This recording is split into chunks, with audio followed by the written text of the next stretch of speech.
देखो asexual reproduction में mainly क्या होता है कि formation of young ones without fusion of gamete, formation of young ones without fusion of gamete.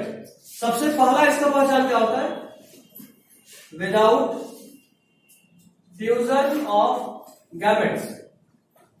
Gamete क्या होता है आप सब जानते हैं, है ना, स्पर्म और एग इज गैमेट। तो गैमेट का फ्यूजन नहीं होगा, ठीक है। यहां पे एक क्वेश्चन जो फंसाता है वो ये बोलता है कि सेक्सुअल रिप्रोडक्शन में दो गैमेट का फ्यूजन नहीं होगा, समझ में आ रहा है, स्पर्म और एग फ्यूज नहीं करेगा। लेकिन क्या ऐसा होता है कि स्पर्म और एग बनता है लेकिन फ्यूज नहीं करता? तो इसके लिए क्या लिख लो, विथ और विदाउट फॉर्मेशन ऑफ गैमेट। देखो गैमेट फ्यूज नहीं करता ये तो तय है, लेकिन ऐसा नहीं कि गैमेट नहीं बनेगा। हो सकता है स्पर्म या एग बने, इंडिविजुअल पेरेंट में स्पर्म या एग बने लेकिन फ्यूज ना करे। एनसीईआरटी ऐसा लिखा है, पेज नंबर 5 में देखो, लास्ट पैराग्राफ जहां बोर्ड में एसेक्सुअल लिख रहा है, page number 5 last paragraph, last नहीं, एसेक्सुअल रिप्रोडक्शन के ऊपर वाला पैराग्राफ, जहां बोर्ड में एसेक्सुअल लिख रहा है उसके जस्ट ऊपर देखो, एसेक्सुअल के जस्ट ऊपर, विथ और without the involvement of gamete formation. ठीक है, मतलब एसेक्सुअल रिप्रोडक्शन है तो ऐसा नहीं है कि गैमेट नहीं बनेगा, गैमेट बन सकता है लेकिन वो फ्यूज नहीं करेगा, ये तय बात है। उसको अंडरलाइन करो, डिफरेंट कलर्स का यूज किया करो, 4-5 कलर का पेन अपने साथ रखा करो, 4 कलर तो मिनिमम, से कॉन्ट्रास्ट करने में हेल्प मिलता है। विथ और विदाउट फॉर्मेशन ऑफ गैमेट, ऐसे तो ये लिखोगे तो चलेगा, तो बुक में अंडरलाइन करो, दोनों सेम बात है। ठीक है, इंपॉर्टेंट बात है, सबसे इंपॉर्टेंट यही है, क्योंकि सब लोग जानता है कि सेक्सुअल रिप्रोडक्शन मतलब दो गैमेट का फ्यूजन, एसेक्सुअल रिप्रोडक्शन मतलब गैमेट का कोई फ्यूजन नहीं। लेकिन नीट पूछता है कि गैमेट बनेगा कि नहीं बनेगा, तो वहां कुछ भी हो सकता है, विथ भी हो सकता है, विदाउट भी हो सकता है। इसका विथ फॉर्मेशन ऑफ गैमेट के साथ एक एग्जांपल है पार्थेनोकार्पी, ये हम आगे बताएंगे इसी चैप्टर में लास्ट तक। अभी बस थोड़ा सा हिंट दे रहे हैं, आप लोग 9th में हनी बी के बारे में थोड़ा सा पढ़े होंगे, है ना। हनी बी में कास्ट होता था, ऐसा याद है, एक क्वीन बी होती है, एक वर्कर होती है और एक ड्रोन होता है, पढ़े थे? 9th पढ़े नहीं? हाँ 9th नहीं पढ़े थे, बिल्कुल। एक क्वीन बी, एक ड्रोन जो कि मेल की तरह एक्ट करता है, और एक वर्कर बी। ऐसे तो जो भी बोल रहे हैं ये भी पढ़ना है इसी चैप्टर में, और आगे भी पढ़ना है, लेकिन अभी बस 9th में पढ़ा हुआ इसमें रिपीट करो। ऐसे नहीं जानते हो तो उसको याद रखो। हनी बी में 3 कास्ट, एक क्वीन, एक वर्कर बी और एक ड्रोन। ड्रोन क्या होता है? मेल, ये मेल का सिंबल है। तुम लोग 11th में क्लास का चैप्टर तो पढ़ेंगे, बता ही होंगे सब, ठीक। क्वीन फीमेल होती है और वर्कर भी फीमेल, मतलब हनी बी में 3 कास्ट, एक क्वीन, एक ड्रोन और एक वर्कर भी। वर्कर भी और क्वीन फीमेल, ड्रोन मेल। ये जो वर्कर भी होती है ना, ये स्टेराइल होती है। स्टेराइल मतलब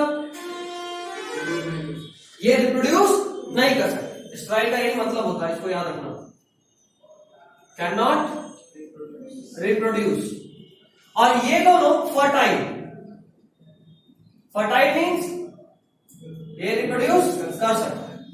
देखो होता ही है ना कि क्वीन बी का काम होता है मिलियंस ऑफ एग लेइंग करना, वर्कर भी इस तरह है तो रिप्रोड्यूस नहीं कर सकती, मतलब एग बनाएगी नहीं। इसका काम सिर्फ जो हनी बी का हाइव होता है ना, जो उसका छत्ता होता है, उसमें जितना भी काम, जैसे खाना लाना हुआ, छोटा बी को खाना खिलाना हुआ, पता ना हनी बी वैक्स भी प्रोड्यूस करती है। या फिर नीट में पूछा हुआ क्वेश्चन है कि main product of honey bee is, तो वैक्स, हनी बी का मेन प्रोडक्ट वैक्स होता है जो उसकी बॉडी से सिक्रीट होता है। हनी फिर क्या है? हनी बी जो पॉलन ग्रेन खाती है ना, उसको खाने के बाद यहाँ पे गर्दन के पास एक पाउच होता है, वहां स्टोर करती है, जहां पे वो पार्शियली डाइजेस्ट होता है और फिर उसको उगल देती है। हनी वही होता है, इसको उल्टी सिंपल लैंग्वेज में बोले तो, ठीक है। तो वर्कर भी का ये सब काम है, और हाई न्यूट्रिशियस होता है, हाईली डाइजेस्टेबल होता है। क्यों? क्योंकि आधा डाइजेशन तो इसके पेट में हो चुका है, आधा ही हमको करना है, जाहिर सी बात है आसान हो जाएगा डाइजेशन करना। तो हनी वहां से होता यूं है कि क्वीन बी एग रहेंगी, ड्रोन एग पे सिर्फ स्पर्म रिलीज करता है। एक्सटर्नल फर्टिलाइजेशन होता है,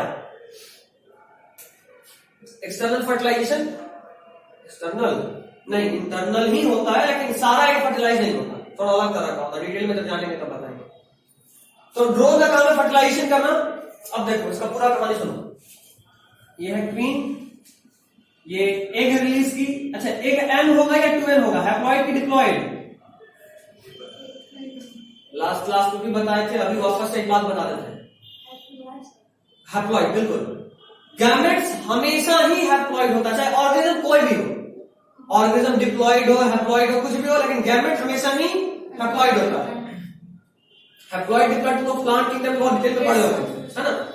तो ऑर्गेनिज्म डिप्लॉइड हो या हैप्लॉइड हो, gametes are invariably haploid. Gamete हमेशा ही हैप्लॉइड होगा। तो क्वीन बी का गैमेट क्या है? हैप्लॉइड। अब देखो ये रहा ड्रोन, इसका भी गैमेट होगा। मान लो ये स्पर्म रिलीज कर रहा है, यहां एक आ रहा है, ये इससे फ्यूज करेगा तो क्या बनेगा? n प्लस n क्या बनेगा? दो न्यूक्लियस फ्यूज करेगा तो 2n बनेगा, तो 2n। अब देखो ट्विन के साथ क्या होता है कि इसका जो भी एग, ये मिलियंस ऑफ एग रिलीज करती है अपने बॉडी में, लेकिन यहां स्पर्म कम होता है। तो जो जो स्पर्म एग से फ्यूज कर जाएगा, मतलब जिस जिस एग में स्पर्म फर्टिलाइज करेगा, वो एग फीमेल में कन्वर्ट हो जाता है। सेक्स डिटरमिनेशन का तरीका थोड़ा अलग है। हमारे में क्या होता है, मेल का स्पर्म अगर एक्स क्रोमोसोम कैरी कर रहा हो तो जो जाइगोट बनेगा वो क्या बनेगा? फीमेल, क्योंकि फीमेल का एग हमेशा ही एक्स होता है ना? मेल से एक्स जाकर फ्यूज किया तो जो जाइगोट बनेगा वो फीमेल होगा। फीमेल हमेशा ही एक्स है, और अगर मेल से वाई गया तो क्या बनेगा? मेल। लेकिन यहां दूसरे तरीके का, क्वीन का एग एन था, जो भी एग फर्टिलाइज हो गया वो क्या बना? फीमेल। अब कुछ एग ऐसा भी होगा जो अनफर्टिलाइज होगा, और जो अनफर्टिलाइज होगा वो क्या बन जाएगा? मेल। हाँ, अनफर्टिलाइज एग अपने आप मेल में कन्वर्ट हो जाएगा, समझे? अब देखो दो बात, अगर हम पूछें कि ये जो वर्कर भी है इसका प्रोबेबिलिटी क्या होगा, n होगा या 2n होगा? 2n। साफ साफ बात है भाई, फीमेल है, फीमेल तो कंफर्म है कि फ्यूजन हुआ होगा। अच्छा, क्वीन क्या है? फीमेल है तो 2n ही होगा। मेल क्या है? n, क्योंकि इसका फ्यूजन फॉर्मेशन कैसे हुआ? अनफर्टिलाइज्ड एग से। अब देखो पहला बात हुआ था कि एसेक्सुअल में फ्यूजन नहीं होता है गैमेट का, यहां हो रहा है? नहीं हो रहा। तो इसका डेवलपमेंट सेक्सुअल मेथड से है या एसेक्सुअल? एसेक्सुअल। एसेक्सुअल का और भी एग्जांपल आप जानते होंगे, बर्डिंग, फ्रैगमेंटेशन। वहां कहीं गैमेट बना था, एग या स्पर्म कुछ भी नहीं, लेकिन यहां बना एग तो बना ना, तो गैमेट तो बना। मतलब एसेक्सुअल रिप्रोडक्शन गैमेट के बिना, मतलब सॉरी गैमेट के फॉर्मेशन के साथ भी हो सकता है, बस फ्यूजन नहीं होगा गैमेट का। ठीक है, चलो। हाँ, इसी को बोलते हैं parthenocarpy, formation of young one without fusion of gamete is called parthenocarpy. इसका बहुत सारा टाइप है। एक ये हो गया, एक साउथ इंडिया में एक स्नेक मिलता है टैफेलिना ब्राह्मिना, ठीक है, ये एक्स्ट्रा है बट बता रहे हैं, हमारे ऊपर पढ़ना था। इसमें क्या होता है ना, सिर्फ फीमेल नहीं होती, इस स्पीसीज में कोई मेल स्नेक होता ही नहीं। तो अब जरा सोचो, कोई मेल होता ही नहीं तो कहीं से स्पर्म आ सकता है? नहीं। मतलब जो एग रिलीज कर रहा होगा फीमेल स्नेक, सीधा सीधा वही अगला यंग में डेवलप हो रहा होगा, तो जो जब बनेगा तो सिर्फ फीमेल बनेगा, तो वो भी पार्थेनोकार्पी। उस तरह टर्की, टर्की का नाम सुने? चिड़िया। हाँ, चिड़िया, बर्ड की तरह, डक की तरह। कभी दिवाली में जाओगे पटाखा लेने तो कॉक ब्रांड को या टर्की ब्रांड दे देता है बुद्धू बनाने के लिए, वही वाला टर्की। तो टर्की में भी होता है, ठीक है। अच्छा, एक सवाल और, ये सवाल आप 11 में पढ़ चुके हो, अभी हम जो पूछेंगे वो आपको हम थोड़ा सा एप्लीकेशन कराएंगे। जरा बताओ कि स्पर्म, ये मेल है तो क्या बनाएगा, स्पर्म या एग? स्पर्म। जरा हमको ये बताओ कि इसका जो स्पर्म बनेगा वो माइटोसिस से बनेगा या मियोसिस से बनेगा?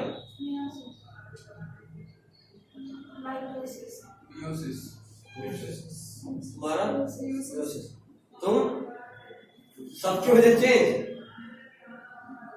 या माइटोसिस? जल्दी बोलो। सही भी हो सकता है।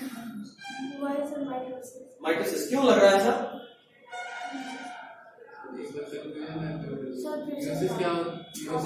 आप ही बता दीजिए। हमें बता दें। थोड़ा देर पहले थोड़ा फ्लैशबैक में चलते हैं। एक लाइन बोले थे कि ऑर्गेनिज्म हैप्लॉइड हो या डिप्लॉइड हो, गैमेट हमेशा क्या होता है? हैप्लॉइड। मतलब ये भले ही एन हो या 2n हो, इसका जो स्पर्म बनेगा वो क्या होगा? एन। अब हमको बताओ, अगर मियोसिस होता तो प्लोइडी लेवल हाफ हो जाता है ना? अगर ये एन के बाद मियोसिस करते तो स्पर्म क्या बनता है? n/2, जो पॉसिबल है नहीं। ऑर्गेनिज्म कुछ भी हो, इसको एन ही करना है, तो क्या होगा? माइटोसिस। माइटोसिस में प्लोइडी लेवल सेम रहता है, 11th में आप पढ़े हैं। अच्छा, यहां पे कैसे बनेगा? एक माइटोसिस की मियोसिस, जाहिर सी बात है ये 2n इसको हाफ करना है, तो क्या करेंगे? मियोसिस। यहां क्या करेंगे? That's it. अरे वो तो स्टेराइल है, गैमेट नाम बनेगा ही नहीं, ठीक है? यहां कुछ नहीं हो। अभी बोर्ड पे जो दिख रहा है ना, खासकर इतना 2 साल के बाद इससे नीट में एक क्वेश्चन तो पक्का बनता है, इतना इंपॉर्टेंट है। लिख लो इसको जल्दी। जूम कर दे।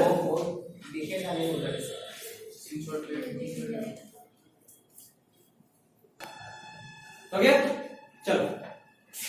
तो विथ और विदाउट फ्यूजन ऑफ गैमेट हम लोग बहुत आगे चल गए, इसको हम यूज कर लेंगे। देखो, जो यहाँ तुमको भी पढ़ा है, ये एनिमल हस्बेंड्री में फिर से आएगा। एनिमल हस्बेंड्री तुम लोग एक टॉपिक है चैप्टर नंबर 8 या 9 में, वहां ये चीज पूरा डिटेल में, तो ये बेसिक को यहां से यूज कर लेंगे। चैप्टर नंबर 8 नहीं 9 है, स्टडीज ऑफ फूड डेवलपमेंट में, क्योंकि हनी भी फूड है, तो हनी भी वहां पढ़ेंगे।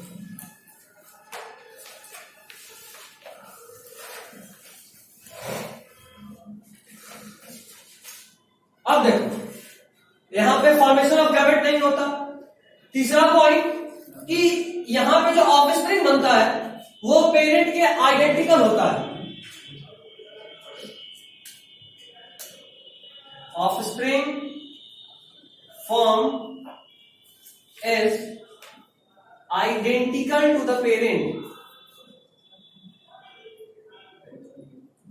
जो भी ऑफस्प्रिंग बनेगा वो पेरेंट के आइडेंटिकल होगा। देखो, 2 सवाल बनता है यहां से। इसमें जो ऑप्शन देता है फंसाने के लिए, बोलता है offspring form is similar to the parent, और सिमिलर और आइडेंटिकल में डिफरेंस होता है। जैसे देखो, हम लोग अपने पेरेंट की तरह है कि नहीं है? सिमिलर है, बिल्कुल। तुमको 10 में अच्छे समझाया दे, लगता है वही याद आ रहा है, तो इतना आसानी से जल्दी नहीं क्यों पकड़ता है। हम लोग अपने पेरेंट के सिमिलर है ना, चेहरा मिलता है ना, भाई बन के सिमिलर। तो ये हुआ सिमिलैरिटी, बट क्या आइडेंटिकल है? नहीं, बहुत कुछ डिफरेंट भी है। तो याद रखना, एसेक्सुअल में ऑफस्प्रिंग जो बनता है वो सिमिलर तो होता ही है, आइडेंटिकल भी होता है, मतलब एग्जैक्टली सिमिलर, ठीक है? और ऐसे ऑफस्प्रिंग को बोलते हैं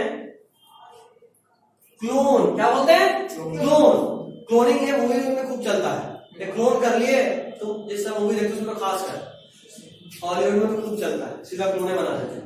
तो क्लोन समझ गए? क्लोन मतलब एग्जैक्टली फोटोकॉपी, हर चीज सेम। और क्लोन को डिफाइन करते हैं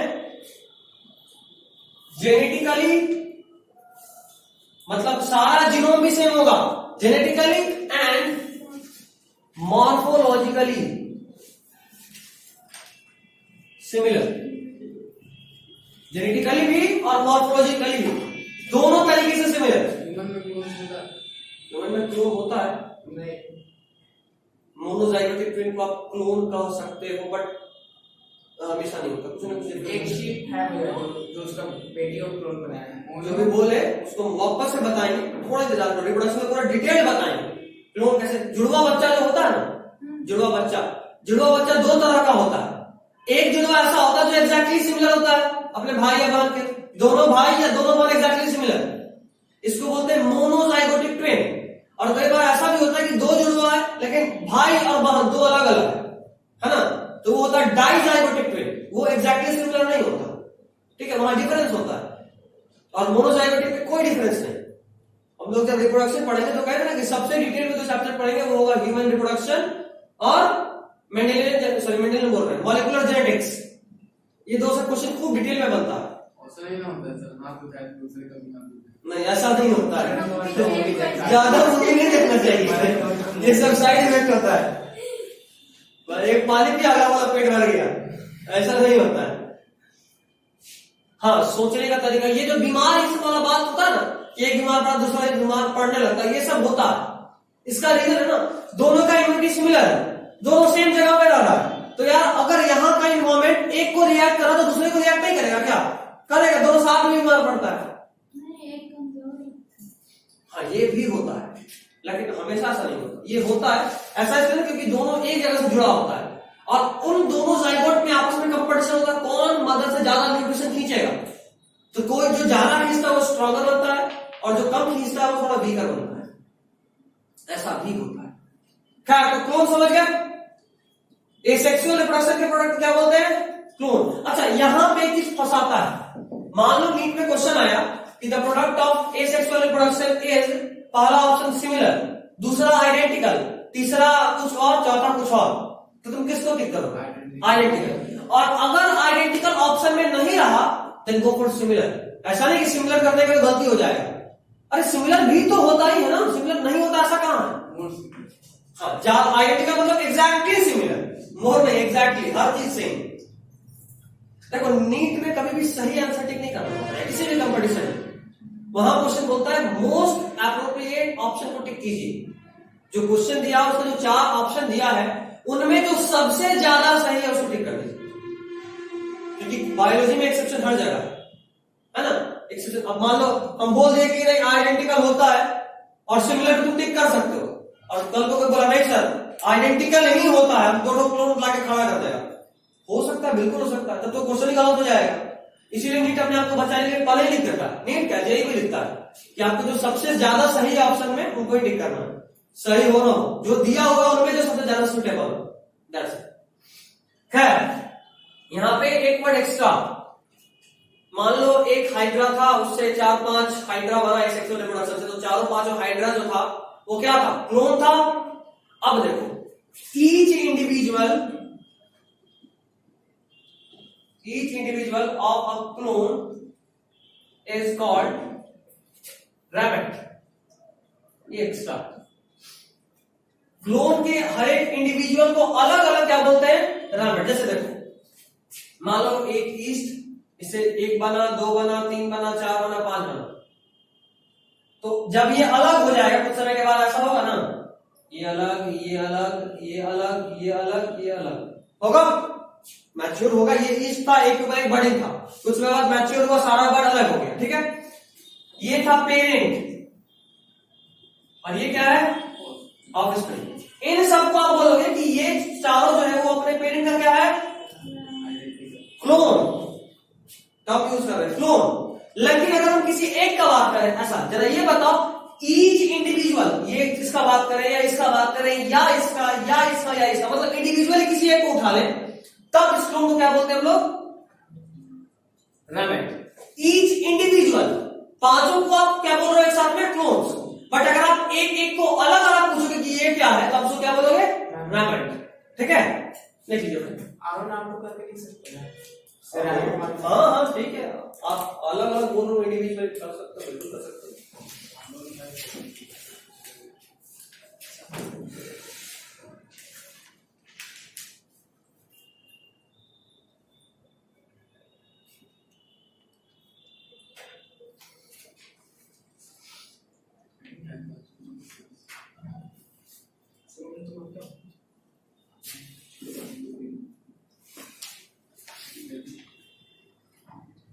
जिसको भी डिटेल में देखना हो, हम एक वीडियो भेज देंगे, लास्ट ईयर लॉकडाउन से पहले रिकॉर्ड किए थे, ठीक है, उसको अगर देख लोगे तो ये सब चीज और डिटेल में।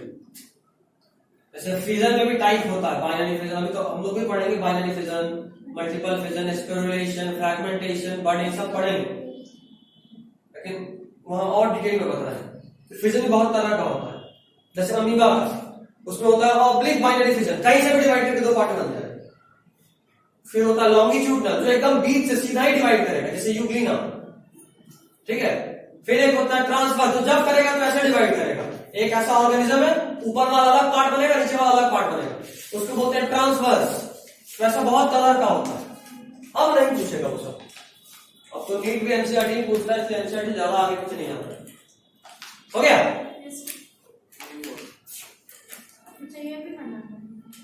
मन है तो बना लो, वैसे तो सब कुछ लिखा ही हुआ है। नहीं मन है, ठीक है। अच्छा तू क्या छापेगा एग्जाम में? बोर्ड पास करना है कि नहीं करना? इतना धीरे धीरे छाप रहा है, ऊपर से डर।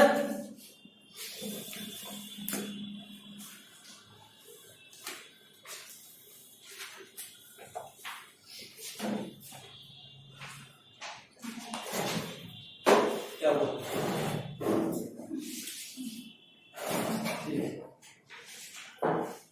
हो गया।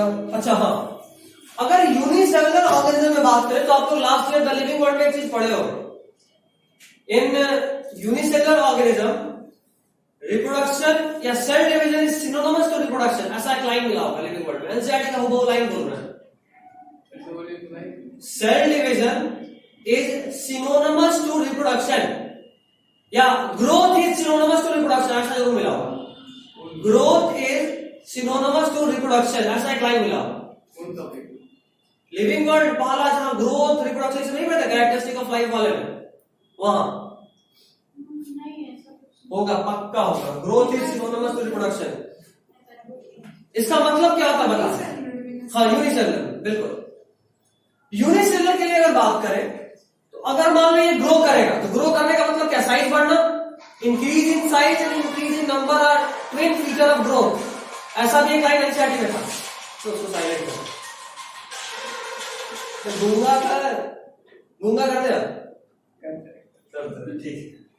ठीक है। तो एक लाइन पढ़े होंगे, increase in number and increase in mass are twin feature of growth. देखो ग्रोथ का दो फीचर होता है, ग्रो करने का मतलब या तो मास का बढ़ जाना, देखो या तो ये ऐसा हो जाएगा, थोड़ा बड़ा लग रहा, हाँ लग रहा, तो कहेंगे ना ग्रो किया, या फिर ऐसा भी तो कर सकते हैं, ये इतना ही छोटा ही हो गया लेकिन दो हो गया, तो नहीं कहेंगे ग्रो किया। ग्रोथ का दो फीचर होता है, increase in mass and increase in number. जैसे मान लो अभी मेरा जो एज ग्रुप है 22, 21, 21, यहां पे अब लंबाई रुक जाएगा, होता है आप सब जानते हो कि इसके बाद फिर हाइट रुक जाता है, तो क्या मेरा ग्रोथ होगा? लेंथ तो नहीं बढ़ना, लेकिन क्या मेरे बॉडी का डेवलपमेंट रुक गया, ग्रोथ रुक गया? नहीं, सेल लगातार मेरे बॉडी में डैमेज हो रहा है, लगातार वहां पे नया सेल आ रहा है, ठीक है। तो इंक्रीज इन साइज तो नहीं हुआ, लेकिन इंक्रीज इन नंबर तो हो रहा है, मेरे बॉडी के अंदर सेल तो बन रहा है, तो ग्रोथ हो रहा है, इसलिए बोले increase in size and increase in number are twin feature of growth. ये सब एनसीईआरटी का वो लाइन बोल रहा है। डेवलपमेंट का है सर, क्या डेवलपमेंट चैप्टर में है, ग्रोथ एंड डेवलपमेंट चैप्टर ही कहां था? नहीं एक द लिविंग वर्ल्ड होगा, उसका एक पार्ट था, ये हाइलाइटेड टॉपिक है। देखो हाँ बोल रहे ग्रोथ ग्रोथ ग्रोथ हेडिंग का नाम था ग्रोथ, कैरेक्टरिस्टिक्स। तो increase in size and increase in mass are twin feature of growth, एक वो लाइन होगा। उसके बाद रिप्रोडक्शन में मिला होगा कि growth is synonymous to reproduction in case of unicellular organism. Synonym का मतलब क्या होता है? हिंदी में बोले तो पर्यायवाची, मतलब एकदम सेम हो। अब देखो तो अगर ये एक यूनिसेलुलर ऑर्गेनिज्म है तो इसमें ये ग्रोथ है कि नहीं है? अच्छा क्या ये रिप्रोडक्शन भी है? हाँ यार, एक ऑर्गेनिज्म था, दो ऑर्गेनिज्म बन गया तो रिप्रोडक्शन तो है ही ना। मतलब यूनिसेलुलर के लिए अगर बात करें तो सेल का नंबर बढ़ जाना is growth and reproduction also, ठीक है। अब हम अपने केस में बात करें तो मेरे बॉडी में तो लगातार सेल बन रहा है, तो ग्रोथ तो हो रहा है, बट क्या मेरा रिप्रोडक्शन भी हो रहा है? नहीं। समझ रहे बात? यूनिसेलुलर के लिए सिर्फ ये बात, growth and reproduction are similar. और अच्छे से बोले तो increase in number is similar to reproduction in case of unicellular organism. एक लाइन लिखो,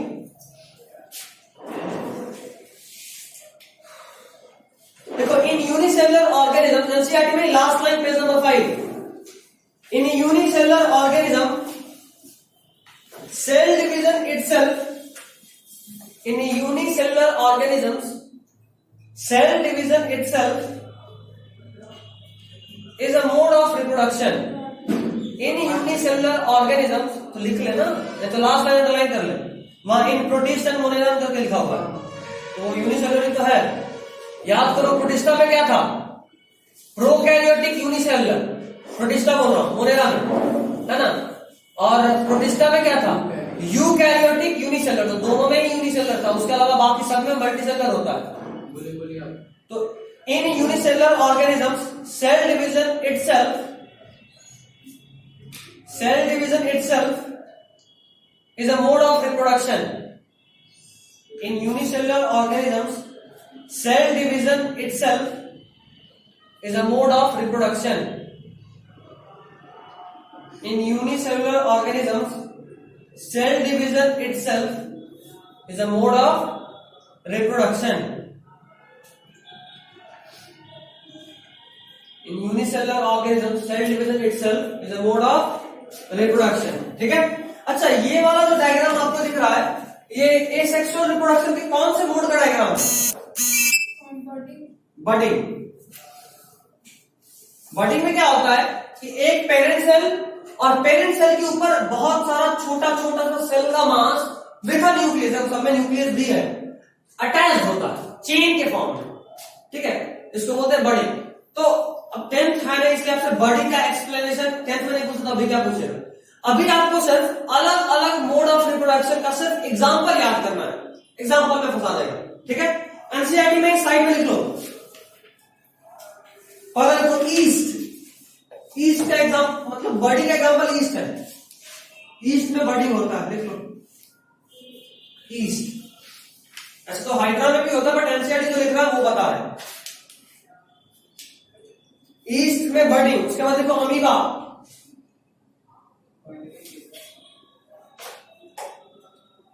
अमीबा में बाइनरी फिजन,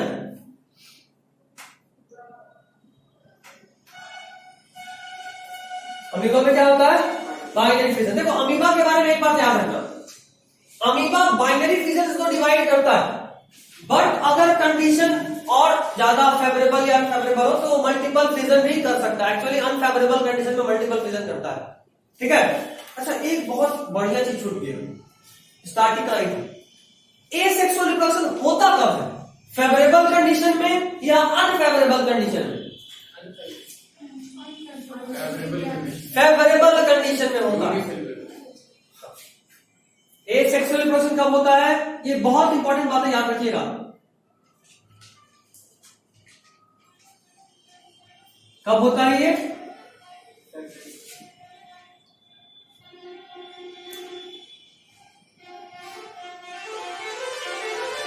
लास्ट क्लास में हम लोग जब एसेक्सुअल और सेक्सुअल के बीच का डिफरेंस पढ़ रहे थे, तो 10th में भी पढ़े हो, तो वहां एक चीज देखे थे, वो ये था कि एसेक्सुअल रिप्रोडक्शन फास्ट होता है और लेस एनर्जी कंज्यूमिंग होता है ना, एनर्जी कम लगता है, फटाफट हो जाता है। जबकि सेक्सुअल रिप्रोडक्शन एक तो स्लो और इलैबोरेट होता है और हाई एनर्जी कंजम्पशन होता है। कई बार तो ऐसा भी होता है कि पेरेंट का डेथ हो जाता है, जैसे स्नेक्स में ले लो, जैसे ही मेल और फीमेल स्नेक्स में मेटिंग होता है ना, मेल स्नेक मर जाता है। ठीक है, तो यहां तो जान का सौदा करके भी सेक्सुअल रिप्रोडक्शन हो रहा है, तो होता है। कहने का मतलब ये कि फेवरेबल कंडीशन में ही क्यों? अब सीधा सा जवाब ये है कि अगर मेरे पास एक ऐसा ऑप्शन अवेलेबल है कि हम कोई काम बहुत आसानी से कर सकते हैं, तो अब क्यों ना करें? तो अगर ये बोल रहा है तो ठीक, इसका उल्टा भी सही है कि सेक्सुअल रिप्रोडक्शन अनफेवरेबल कंडीशन में होता है। ठीक है, जो फैक्ट है अभी वो बताएं। अब एक क्वेश्चन राइज करते हैं कि बात बताओ, कंडीशन फेवरेबल एक तो नहीं है, उसमें हम ज्यादा एनर्जी भी खर्च कर रहे हैं और टाइम भी लगा रहे हैं रिप्रोड्यूस करने में, तो तुमको लगता है कि बेवकूफी होता है? सच में नहीं। सेक्सुअल रिप्रोडक्शन का एक सबसे बड़ा फायदा होता है वेरिएशन। अनफेवरेबल कंडीशन में कोई ऑर्गेनिज्म सेक्सुअली रिप्रोड्यूस इसलिए करता है क्योंकि वहां वेरिएशन होगा। कोई एक ऑर्गेनिज्म ए था, ये अनफेवरेबल कंडीशन है, मतलब इस कंडीशन में वो ज्यादा देर झेल नहीं सकता, ऐसा कंडीशन है। तो अगर इस कंडीशन में वो ज्यादा देर रहा तो क्या वो बचेगा? नहीं, उसका पूरा स्पीसीज खत्म हो सकता है। तो अगर वो सेक्सुअली रिप्रोड्यूस करेगा तो मान लो 1000 ऑफस्प्रिंग बनाया, 1000 में से किसी एक में भी अगर ऐसा वेरिएशन आ गया कि वो उस अनफेवरेबल कंडीशन को झेल ले, तो क्या स्पीसीज खत्म होने से बच नहीं जाएगा? बच जाएगा, इसीलिए ऐसा किया जाता है। ठीक है, जैसे मान लो कभी सूखा पड़ा, पूरा पूरा पॉन्ड सूख गया, तो उस पॉन्ड में जितना भी अमीबा रह रहा हो, क्या वो जिंदा रहेगा? नहीं। उस वक्त वो कोशिश करेगा किसी तरीके से सेक्सुअल रिप्रोडक्शन कर ले। अगर हो जाएगा तो हो सकता है कोई ऐसा अमीबा वेरिएशन बन जाए जो सूखा को, बाकी सब अमीबा 1 महीने में मर गया, वो 5 महीना झेल लेगा सूखा। तो गर्मी के बाद 5 महीने के अंदर बारिश तो आ ही जाएगा, तो अमीबा के स्पीसीज बच नहीं जाएगा? बच जाएगा। ऐसे ही नेचुरल सिलेक्शन भी एक्ट करता है। जैसे अभी कोविड है, हमारे में भी सेक्सुअल रिप्रोडक्शन होता है, कोविड फैला, कमजोर लोग तो मर गए, बट जो मजबूत था, मजबूत आखिर बना कैसे? वेरिएशन से ही तो बना हो। जो मजबूत था वो बचा रह गया, ह्यूमन अभी भी है। यही तो है सेक्सुअल रिप्रोडक्शन का फायदा। ठीक है, सेक्सुअल रिप्रोडक्शन का सबसे बड़ा फायदा, मतलब इतना सारा नौटंकी करते हैं सिर्फ इसलिए ताकि वेरिएशन आए, ऐसा वेरिएशन जो अनफेवरेबल कंडीशन को झेल सके। देखो, तो यहां से क्या होगा कि किसी भी क्या बोले, इरेगुलर बाइनरी फिजन, ये अमीबा में, बट बहुत बार ऐसा होता है जहां प्लेन फिक्स, जैसे मान लो पारामीशियम का बात करें, पारामीशियम नहीं कुछ और ही बना दी, क्या बना है कि बताएगा? चलो थोड़ा और हेल्प कर दे तुम लोगों का। क्या मतलब हम ही को भूत बना देगा तुमको? ऐसा बात बोल रहा, हार्ट अटैक आ जाए। ये यूग्लिना है, ठीक है, हाइड्रोजन यूग्लिना है। इसमें जो डिवीजन होता है, देखो इधर, इसमें जो डिवीजन होता है, इसमें भी बाइनरी फिजन से डिवीजन होता है। कैसे? ऐसे, इसको बोलते हैं लॉन्गिट्यूडनल बाइनरी फिजन। अच्छा, एक ऐसा होता है फिजन, देखो तो किडनी बन गया यार, पारामीशियम बनाने चले तो बना दी किडनी। अरे वाह, कितने सालों बाद हम अच्छा पारामीशियम बनाए, कितने सालों बाद। खैर, ये जानते हो क्या है पारामीशियम? इसमें डिवीजन कैसे होता है? इसको बोलते हैं longitudinal binary fission, sorry transverse, longitudinal तो वो था। इन सब में फिक्स होता है, जब डिवाइड होगा तब सही। मतलब अगर तुम बोलो इसको, गोली के सामने रख दो, बोलो नहीं तेरे कैसे डिवाइड होना है, तो लेकिन भाई गोली मार देंगे तो कैसे डिवाइड नहीं हो सकते, समझे?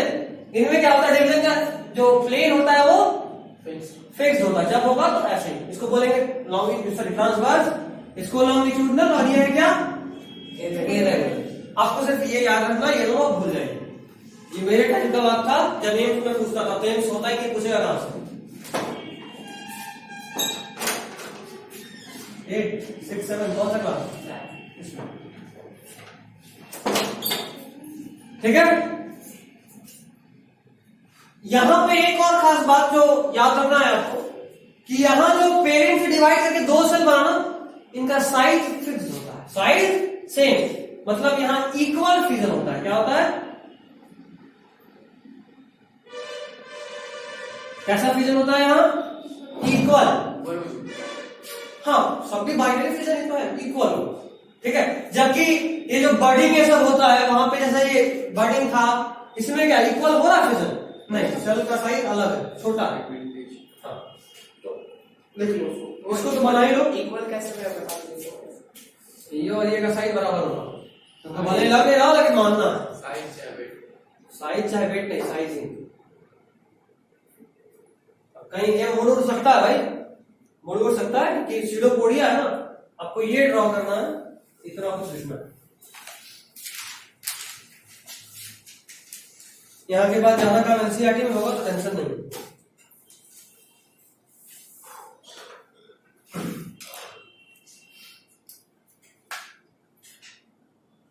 नेक्स्ट मंडे को ये चैप्टर खत्म हो जाएगा, 2 क्लास का मंडे जो आ रहा। हाँ,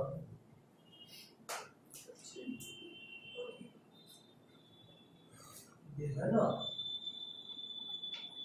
25 मिनट और, बस तुम लोग टाइम करना, 3 बजे से शुरू अगर करवा दोगे तो अच्छा रहेगा। फ्राइडे के दिन लेट होगा चलेगा 5 मिनट 8 मिनट, बट मंडे और वेंसडे टाइम पे, क्योंकि उस दिन मेरा क्लास रहता है।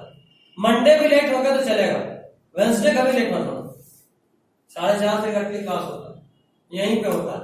तो ये भी नहीं बोल सकते हैं भाई ट्रैफिक जाम जैसे लेट हो गए बगल वाले रूम में जाना है, यहाँ कैसा ट्रैफिक जाम,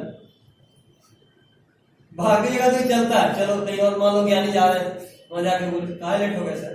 अरे क्या बताएं यार, बहुत ट्रैफिक है, पैदल का जगह नहीं था, लेकिन यहाँ क्या गए।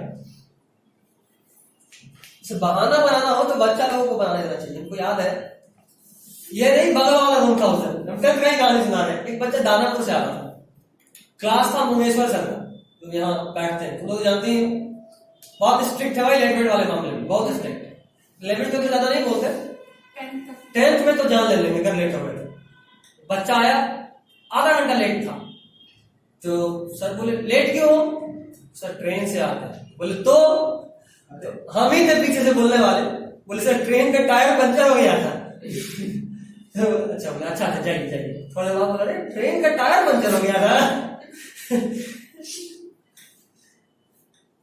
तो दानापुर से आता था, ट्रेन पकड़ा फुलवारी कर रहा था। अच्छा चलो अब आते हैं पेज नंबर 6। हो गया ना सबका ये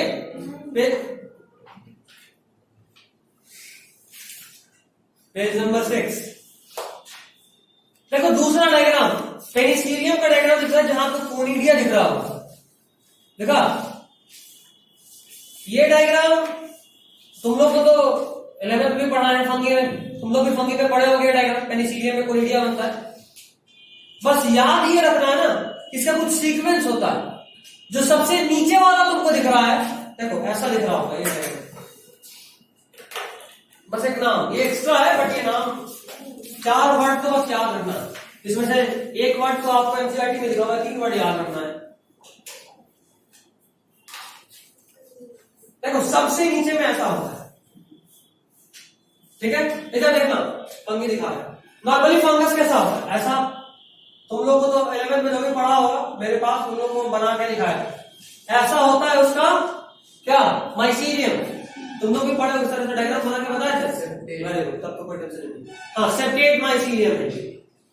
तो ये माइसीलियम, वही माइसीलियम में से कोई एक स्पेशलाइज करता है, जिसपे कोनिडिया बनना है वो स्पेशलाइज करता है, ठीक है?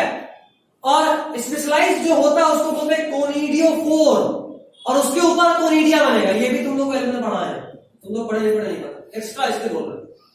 तो ये माइसीलियम है, इन माइसीलियम में मान लो यहाँ पे कोनिडिया बनता है, तो ये वाला स्पेशलाइज करेगा, क्या बनाएगा? कोनिडियोफोर। तो कोनिडियोफोर तक ठीक है, मान लो ये कोनिडियोफोर बन गया, थोड़ा स्पेशलाइज हो गया। वो माइसीलियम जिसपे कोनिडिया बनेगा, वो माइसीलियम जिसपे कोनिडिया बनेगा। अब देखो ये कोनिडियोफोर वापस से सब डिवाइड करता है, मतलब इसके ऊपर ऐसा बनेगा,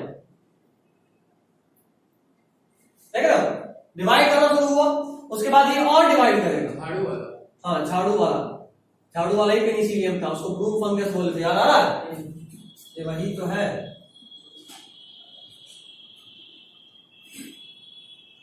देखो डायग्राम, यहां से तुमको दिया हुआ है, एक को उठाया है, जो तुमको हम दिखा रहे हैं वो एक्चुअली में ये है, सिर्फ एक, इन दोनों को नहीं बनाया, सिर्फ एक को बनाया। सबसे पहला वाला का नाम है रामी। लिखो, ये ग्रीन यार तो चल ही नहीं रहा, दिख रहा है? चलो काम चलाओ, हम चेंज कर ही देते हैं, सब में इंक डालो। पहला का नाम क्या? रानी। और तो ट्रिक लिखना, फिर पूरा ना बताया। दूसरा का पी, देखो इसका आर, पी नहीं एम, RMPC ऐसा होता है इसका ट्रिक, याद कर लेगा। इसके बाद इसको और बांटो,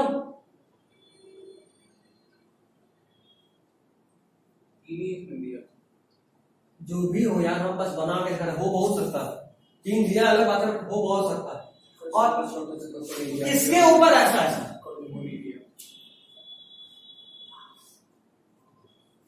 देखो ऐसा ही जो तुमको इस पे दिखाए हैं, ये वाला इसी तरह का सब में होगा, समझ रहे हो? Same to same.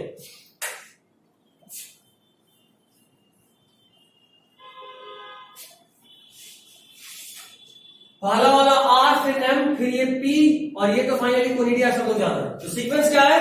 RMPC। ये याद रखना, याद रखना। अब पूछना नहीं चाहिए, बट ये 4 वर्ड तो याद रह सकता है ना।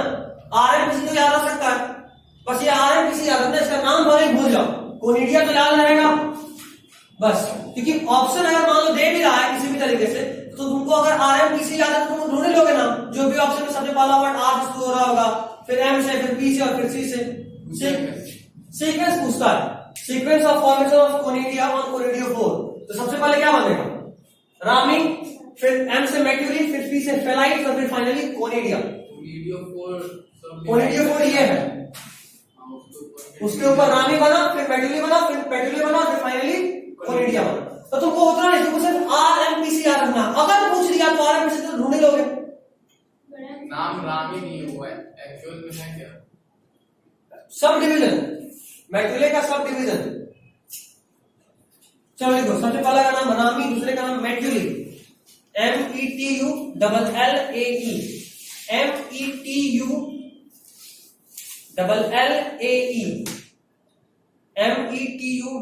METULLAE, मैक्यूली, ETULLAE, मैक्यूली। फिर देखो फेलाइट्स, PHALIDES,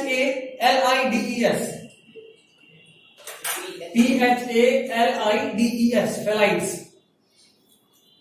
और लास्ट वाला कोनिडिया। चलो ये हो गया।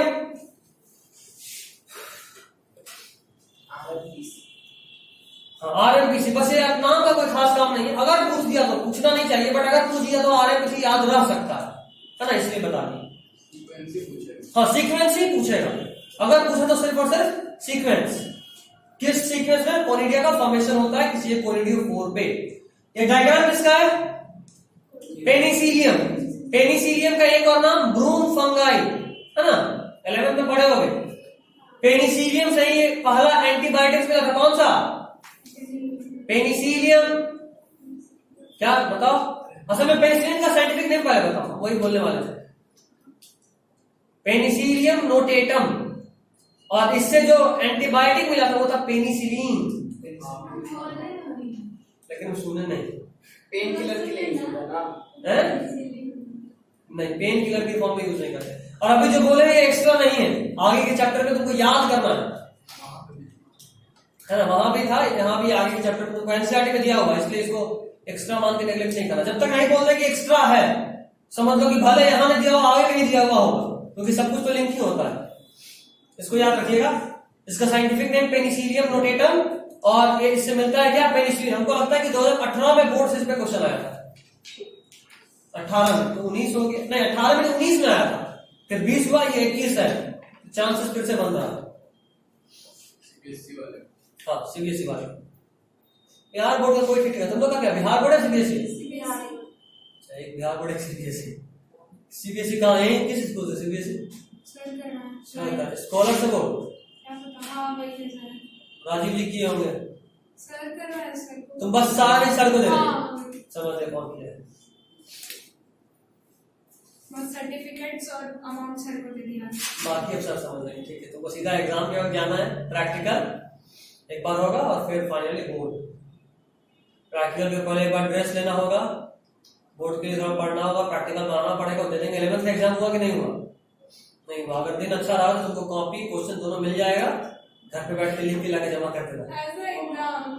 ये सबसे टफ 11th का है, 12th ये अलग लड़की है। क्या जाती है? सीबीएसई का चेयरमैन कूद के छत से सुसाइड कर लेगा, ऐसा 12th का सीबीएसई में लगा।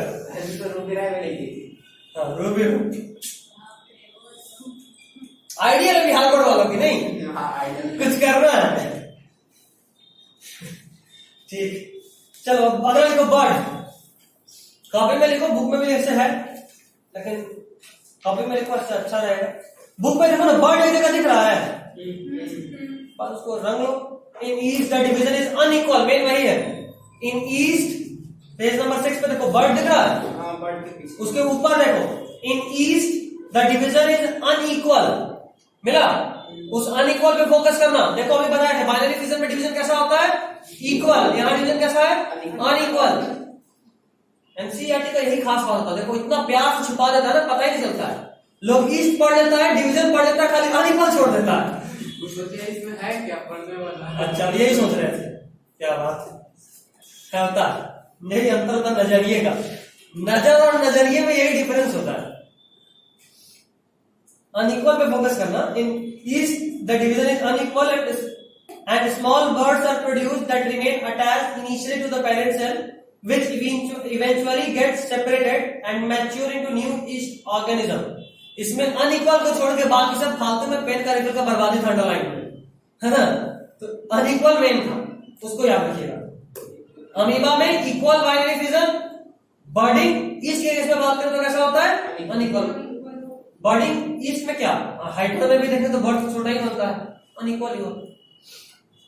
अगला वाला देखो, जो बात कर रहे थे ना अमीबा का कोई भरोसा नहीं है, उसका मूड किया तो बाइनरी करेगा, मूड किया तो मल्टीपल भी कर लेता है। अगला पॉइंट वही है। एक्चुअली में अमीबा को जब भी लगता है कि उसके ऊपर खतरा है, सीधा पीएमओ में फोन करता है और अपने लिए Z+ सिक्योरिटी बनवाता है। कितना Z+, मतलब उसके सिक्योरिटी में 3 सिक्योरिटी लेयर होगा। अभी अगर कभी पेपर पढ़ते हो न्यूज पेपर, तो सुनिएगा प्रधानमंत्री आने वाले तो सिक्योरिटी का घेरा होता है।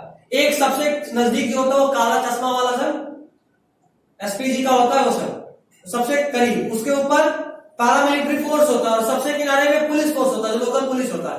3 लेयर। वो पहला वाला ब्लैक वाला सर, वो एसपीजी का मेंबर होता है, स्पेशल प्रोटेक्शन ग्रुप। सिर्फ पीएम, प्रेसिडेंट और वाइस प्रेसिडेंट, यही सब 3-4-5 लोगों को प्रोटेक्शन है। तो क्या अमीबा भी कम नहीं है, भले खुद सा दिखता है बट बहुत तेज है।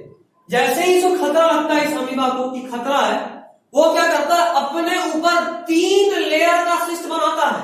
सोच लो, पीएम से कम नहीं है, 3 लेयर का सिस्ट। एक लेयर, दूसरा लेयर, तीसरा लेयर। और ये इतना हार्ड होता है कि बाहर का कंडीशन कितना भी खराब क्यों हो, इसको कोई फर्क नहीं पड़ता, चुपचाप बैठ जाता है अपने आप में। डिवाइड नहीं करेगा क्या, डिवाइड तो फिर सुनाते हैं कहानी इसका। अमीबा की कहानी बहुत अच्छा है, ऑटोबायोग्राफी मूवी बनाया जा सकता है, इतना अच्छा कहानी। तो क्या है, अभी बेचारा अमीबा अंदर में बैठा हुआ है। अब अंदर में ये बोर हो रहा है, क्या करें, कोई काम नहीं है, बाहर का माहौल इतना खराब है कि बाहर निकाल नहीं सकते, अंदर में घर में बंद है, फोन है नहीं, लॉकडाउन वाला फोन भी खराब हो गया, ऐसा दिन खराब है, बेचारा इतना अमीबा है, इसके पास फोन का कोई ऑप्शन ही नहीं है, ये तो स्नेक एंड लैडर में नहीं कर सकता है। अब ये क्या करे, ये अंदर में बैठ के चुपचाप डिवाइड करता है। और डिवीजन कैसे, पहले इतना बड़ा सेल था, ये अपने आप को 2 पार्ट में डिवाइड कर लिया, फिर 4 पार्ट में डिवाइड कर लिया। खास बात, एक पैटर्न तुम ये नोटिस करोगे कि सेल का नंबर बढ़ रहा है लेकिन सेल का साइज छोटा हो रहा है। देखो पहले इतना बड़ा सेल था एक, अब ये 4 सेल बन चुका है, इतना बड़ा बड़ा। देखो एक सेल, दूसरा, तीसरा, चौथा। एक सेल था, ये 4 सेल है। सेल का नंबर तो बड़ा लेकिन सेल का साइज छोटा हुआ। पता है ऐसा हमारे में भी होता है, जब फर्टिलाइजेशन के बाद जाइगोट जो बनता है ना फीमेल के बॉडी में, ये जाइगोट डिवाइड करेगा तभी तो पूरा पूरा बेबी बनाएगा। उसमें भी जो इनिशियल डिवीजन होता है, कौन है भाई भूकंप आ रहा है इस तरफ, भूकंप का तीसरा नाम था। अरे अरे लगा कि खुला हो तो हम पोस्टर बन जाते, सीधा यहाँ टांगे मिलते, ऐसा बोला था सही में यार, डबल प्रेशर जरूरी है, ऐसा कुछ कर सकता है, पता चला कूद जाएगा। हाँ सही में यार, तो मेरा तो दिन पूरा ही हो गया था, पक्का यहाँ टांगे मिलते। तो देख रहे हो यहाँ भी और हमारे में भी जाइगोट का जो इनिशियल डिवीजन होता है क्या होता है, उसमें जाइगोट में सेल का नंबर तो बढ़ता है लेकिन सेल का साइज छोटा, याद रखिएगा। तो इस प्रोसेस को क्या बोलते हैं, इंसिस्टेशन। क्या बोलते हैं, इंसिस्टेशन। खास बात, इंसिस्टेशन डिवीजन का मेथड नहीं। सुनो अभी सुनो, इंसिस्टेशन डिवीजन का मेथड नहीं। ये बड़ा कंफ्यूजिंग बात होता, लगता है क्या अच्छा ये अमीबा डिवाइड करने के लिए बनाया, लेकिन नहीं, ये एक्चुअली में अनफेवरेबल कंडीशन को पार करने के लिए बनाया था।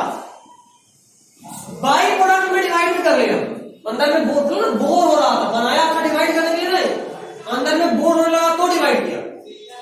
मतलब ये जो है मेनली फॉर पेरिनेशन, ये नीट का पूछा हुआ वर्ड है, इसलिए लिख रहे हैं मेनली फॉर पेरिनेशन। पेरिनेशन मतलब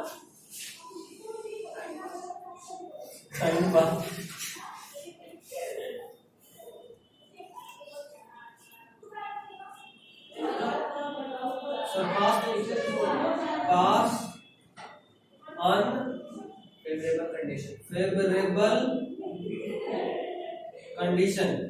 ठीक है, ये किस लिए होता है इंसिस्टेशन? Mainly for perennation. देखिए अनफेवरेबल कंडीशन को पार करने के लिए बनता है, इसमें division as a by product हो जाता है। जल्दी लिखो जल्दी।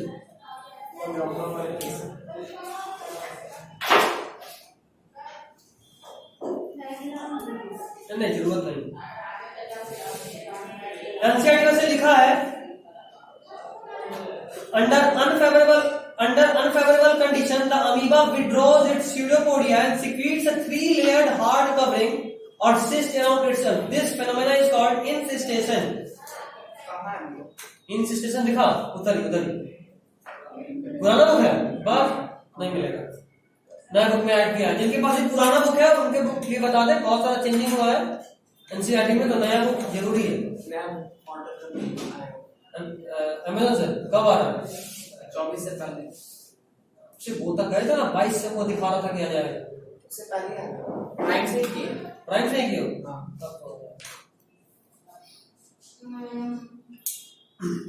तुम भी प्राइम रखा है भैया के पास। अभी संदीप ना हॉलीवुड मूवी कैसे देखता है? ठीक है, आजकल वैसे मेरा मूवी छूट गया, सिर्फ वेब सीरीज देखना। हॉटस्टार पे अच्छा वेब सीरीज, स्पेशल ऑपरेशन हो गया या फिर तुम्हारा हॉस्टेज का प्रचार बहुत करेगा। बहुत बढ़िया वेब सीरीज, बहुत बढ़िया वेब सीरीज, मतलब देख के लगा कि हाँ कुछ देख रहे हैं, इतना अच्छा। अभी चक्रव्यूह का बहुत अच्छा चल रहा है। ये किस पे? प्राइम पे शायद या हॉटस्टार पे, ध्यान में नहीं है, नेटफ्लिक्स पे तो नहीं, प्राइम पे तो हॉटस्टार पे। कंफर्म कर देना, हम देख लेंगे, दोनों ही मेरे पास है। ठीक है यहाँ तक? अच्छा देखो, ये कब हुआ था? फेवरेबल में या अनफेवरेबल कंडीशन में? अनफेवरेबल। अब देखो, जैसे ही फेवरेबल कंडीशन आता है तो ये जो सिस्ट है ये ब्रेक होता है, और ब्रेक होने के बाद ये जो देखो जितने सारे पार्ट में डिवाइड किया था ना, वो सारा पार्ट स्पोर में कन्वर्ट होता है। किसमें? स्पोर में, मतलब अपने आप को एक छोटा सा कवरिंग के अंदर बंद कर देता है। ये कवरिंग हार्ड नहीं होता है, बस कवरिंग होता है। अब बोलो सर ये क्यों किया? तो ये इसीलिए किया गया क्योंकि आप खुद सोचो, जिस जगह पे ये था वहां तो अनफेवरेबल कंडीशन था, अगर नहीं रहेगा मतलब कुछ समय बाद फिर से अनफेवरेबल कंडीशन आएगा, इसलिए वो जगह को चेंज करता है और खुद को स्पोर में बन के स्पोर हवा के साथ डिस्पर्स हो गया। जहां कंडीशन फेवरेबल मिलेगा वहां फिर से एक नया स्पोर के फॉर्म में, नया अमीबा के फॉर्म में ये रिजनरेट कर लेगा खुद को। क्या है मतलब वो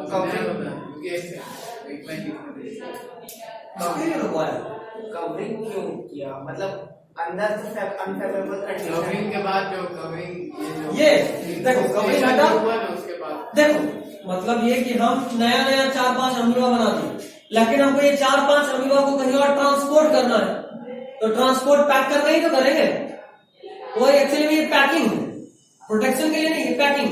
तो ये ट्रांसपोर्ट तभी करेगा जब फेवरेबल कंडीशन में वापस आएगा तब। ठीक है, जब फेवरेबल कंडीशन आ जाएगा तब ये जो अंदर में डिवाइड करके स्मॉल बना था अमीब्यूल्स, वो सब क्या होगा कि अपने ऊपर कवरिंग बनाएगा और वो कवरिंग एयर के थ्रू डिस्पर्स हो जाएगा। ठीक है, एयर के थ्रू डिस्पर्स होगा और डिस्पर्स होने के बाद जहां कहीं भी फेवरेबल कंडीशन मिलेगा वहां खुद को वापस से रीजनरेट कर लेगा। ऐसा एनसीईआरटी लिखा हुआ है, ये कुछ नया नहीं। देखो यही पे मतलब कवरिंग बनाया, क्या बनाया बोले तो ट्रांसपोर्टेशन के लिए, ट्रांसपोर्ट होना ना, बीच रास्ते में गिर मर गया तो और सब जो अमीबा रहता है उसको भी तो ट्रांसपोर्ट करना होता है, हमेशा कवरिंग हमेशा ट्रांसपोर्टेशन नहीं होता, छोटा रहेगा तभी ट्रांसपोर्ट होने का चांसेस होगा एयर के थ्रू। ठीक है, देखो एनसीईआरटी क्या लिख रहा है, इंसिस्टेशन जहां मिला था उसके बाद देखो, when favorable conditions return, the insistent amoeba divides by multiple fission and produces many minute amoeba or pseudopodiospores। देख रहे हो, pseudopodiospores को ड्राइव करो, बड़ा सिंपल में एक बड़ा सा वर्ड लिख के निकल गया है, तुम तो ढूंढते ही रहो, बस बगल में देख लो, pseudopodiospores मिला, इंपॉर्टेंट टर्म है। अमीबा जो स्पोर बनाया उसका नाम है क्या? pseudopodiospore। जो स्पोर्ट बनाया ये सब है pseudopodiospore। ठीक है, pseudopodospores. The cyst wall bursts out and the spores are liberated in the surrounding medium to grow up into many amoeba. This phenomena is known as sporulation. ठीक है? हाँ तो सब है, इम्पोर्टेंट है, वो इम्पोर्टेंट है। ये पहले एनसीईआरटी में पीछे में था, तुमको पता है जिन लोगों के पास पुराना बुक होगा वो एनसीईआरटी एकदम लास्ट पेज पे था, एकदम लास्ट सप्लीमेंट्री मटेरियल करके 3-4 पेज दिया होगा।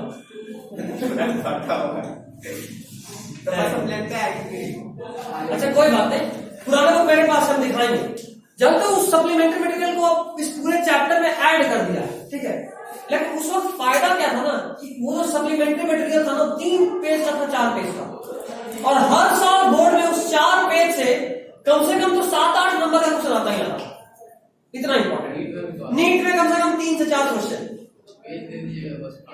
वो सब यहाँ पे इन बिटवीन में उतार दिया। जैसे ये जो टॉपिक में पढ़ा है इंसिस्टेशन वाला, ये पहले सप्लीमेंट्री मटेरियल में था, अब उसको ऐड कर दिया। हाँ तो हम हर साल एक बोलते बच्चा लास्ट का 3 पेज पूरा बुक नहीं पढ़ा करके आखिरी का 3 पेज रट गया 10 नंबर तो आएगा, ठीक है।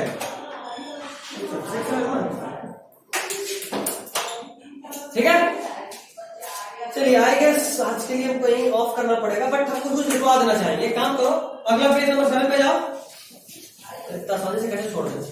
पोटैटो में लिखो ट्यूबर, पोटैटो का रहेगा देखा, ये आलू खाली लिखते हैं ट्यूबर, ये ट्यूबर का एग्जांपल है। ट्यूबर ये पूछेगा, खूब पूछता है, ऐसा तो 11th में मॉर्फोलॉजी में आप पढ़े हैं, बट फिर से ट्यूबर,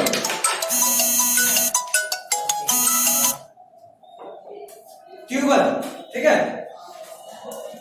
उसके बाद सी वाला में लिखो बुलबिल, सी वाले में बुलबिल, सी वाले में बुलबिल,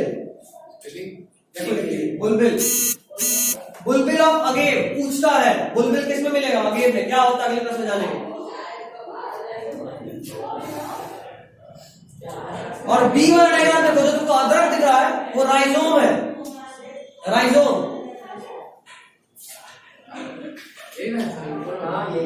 राइजोम। इसका 2 एग्जांपल है, एक तो जिंजर जो तुमको डायग्राम में दिख रहा है, और दूसरा बनाना। राइजोम ऐसे ही लिख लेना, जहां अदरक बना हुआ है उसके ऊपर ऐसे जहां भी जगह हो राइजोम लिख के उसका एग्जांपल जिंजर और बनाना। 11 में पढ़ा हुआ है, बट 12th के एनसीईआरटी में है, तो यहां भी बोर्ड में पूछ सकता है, तो रिवीजन में और हाईलाइट करना जरूरी है, ठीक है। ब्रायोफाइलम में लिखो लीफ बर्ड